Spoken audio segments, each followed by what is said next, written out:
Taran, welcome to the program. We're here to talk about fashion. We're here to talk about your fashion, and in particular these lovely pieces that you've made. Now, do you make all of your clothing? Everything I do myself. I've never outsourced anything so far. So yes. I mean, this might be a ridiculous question, but like, how far do you go? Do you make your own socks? No, I wouldn't. Yeah, Okay. Just checking. How long have you been making your own clothing for? I started my first jacket I made when I was about 16, but I didn't really start making my own clothing until last year when I actually started university. So I've kind of just explored everything since then.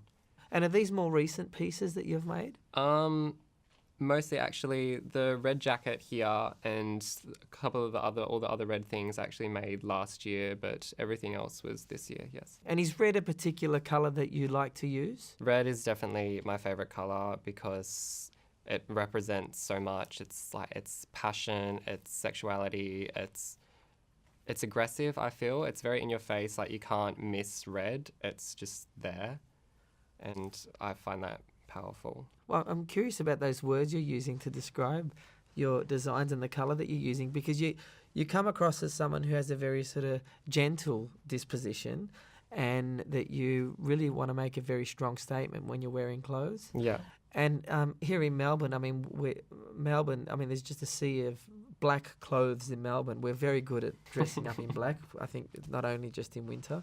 Yeah. Do you find yourself standing out quite a bit? Oh, definitely. Every single day I stand out. Even when I am fully dressed in black, I find that I do still stand out because my version of black is full leather, everything. So that stands out, I guess, itself. Okay. This with your red jacket up the front there, how long does it take you to make a piece like that? And how does it begin? What do you have an idea if you're watching something on TV, or does it just come to you? Well, definitely, like a spark of inspiration, well, it can come from anywhere. As any creative would say, they don't know usually where their inspiration comes from. It just kind of happens. And yeah, when I get inspired by something, it just kind of takes control and I can get into this frenzy of just working and making the thing until it's finished, and then I'm not satisfied until it is finished. It's kind of scary sometimes. Okay. But a piece like that, well, that specific piece took quite a while because all the little silver studs in it were all done by hand.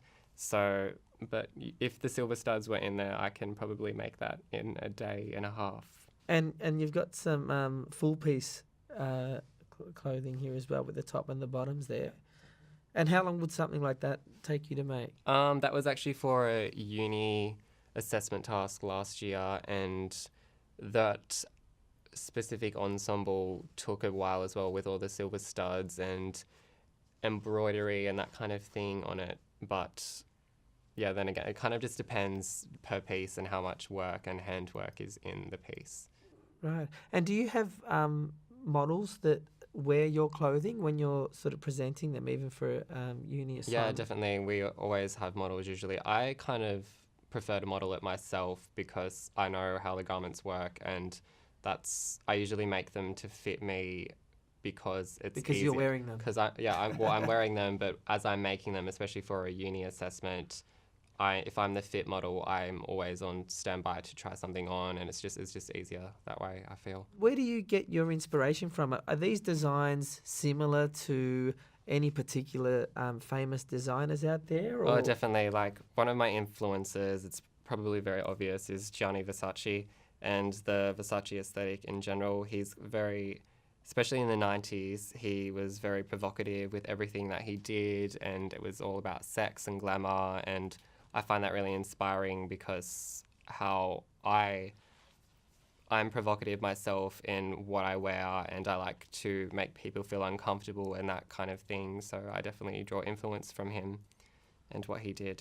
So I'm curious about your message, not just with your designs, but when you're wearing them and you want people to have an experience of your clothing when they're looking at your designs. It's not just for aesthetic reasons, but you want them to that your clothing to have an impact? Definitely, yeah. I find it's all about the experience, whether it's the wearer and how they feel when they're wearing the clothes and the attention that they're getting or whatever it may be, or if it's someone who's watching the clothes and whether they feel uncomfortable or they feel like they want to be wearing it.